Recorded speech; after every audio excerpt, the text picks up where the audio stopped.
Bismillahirrahmanirrahim. Assalamualaikum warahmatullahi wabarakatuh. Alhamdulillah.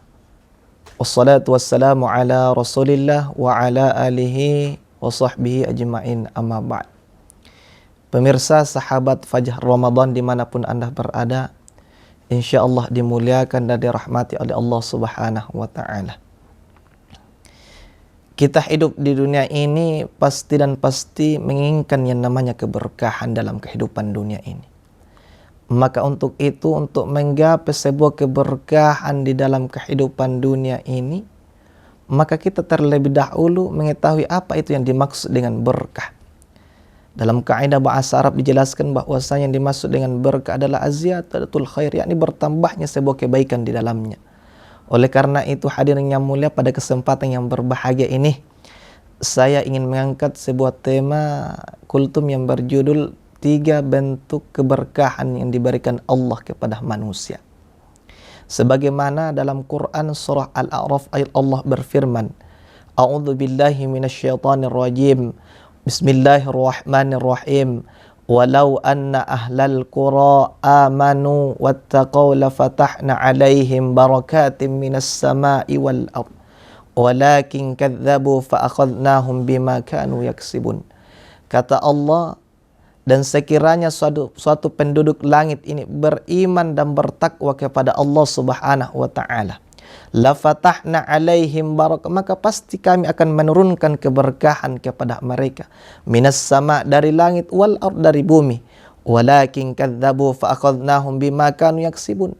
Dan apabila seorang manusia ini mendustakan ayat-ayat Allah, ingkar terhadap ayat-ayat Allah, maka apa kata Allah? Kami akan menyiksa mereka sesuai dengan apa yang dahulu mereka kerjakan. Oleh karena itu, ya hadirin yang mulia, sebagaimana ayat tadi bahwasanya ada 3 golongan manusia yang diberikan keberkahan oleh Allah subhanahu wa ta'ala. Yang pertama adalah berkah di dalam keturunan.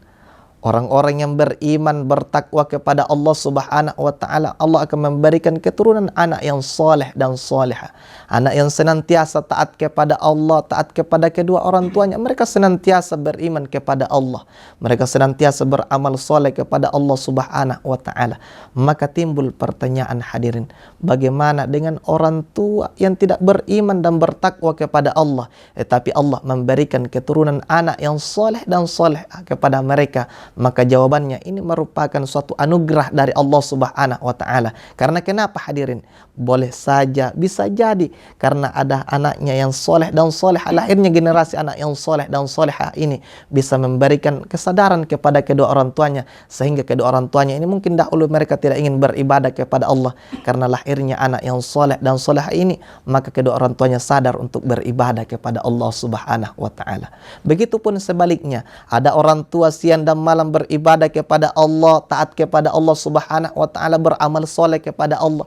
Tapi mengapa Allah subhanahu wa ta'ala memberikan keturunan anak yang tidak, yang soleh dan soleh? Maka jawabannya, hadirin yang mulia, ini merupakan suatu ujian dari Allah subhanahu wa ta'ala. Apakah orang tua ini mampu mendidik anaknya untuk sama-sama taat kepada Allah subhanahu wa ta'ala? Apakah orang tua ini bersabar mendidik anaknya agar anaknya ini sama-sama beribadah kepada Allah subhanahu wa ta'ala? Oleh karena itu, hadirin yang mulia, yang kedua, berkah yang diberikan oleh Allah subhanahu wa ta'ala kepada orang-orang yang beriman dan bertakwa kepada Allah subhanahu wa ta'ala, berkah dalam makanan.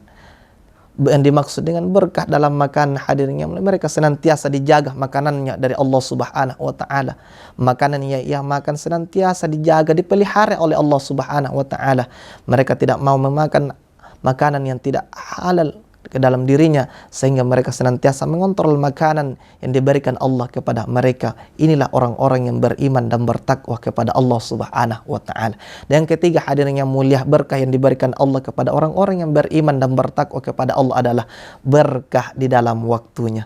Orang-orang yang beriman dan bertakwa kepada Allah subhanahu wa ta'ala, apabila Allah memberikan waktu kepada mereka, mereka menganggap bahwa waktu itu adalah hadiah, anugerah yang paling terbesar yang Allah berikan kepadanya. Sehingga mereka senantiasa memanfaatkan waktu yang Allah berikan, usia yang Allah berikan, tanpa melewati begitu saja, tanpa ada amal kebaikan di dalamnya. Oleh karena itu, hadirin yang mulia, sebagai kesimpulan kultum pada sore hari ini, marilah kita senantiasa mencari keberkahan kehidupan dunia ini. Karena kenapa hadirin yang mulia? Semua kita semua termasuk 3 golongan manusia yang diberikan keberkahan oleh Allah Subhanahu wa taala di dalam kehidupan dunia ini. Oleh karena itu hadirin yang mulia, mungkin inilah yang sempat saya sampaikan.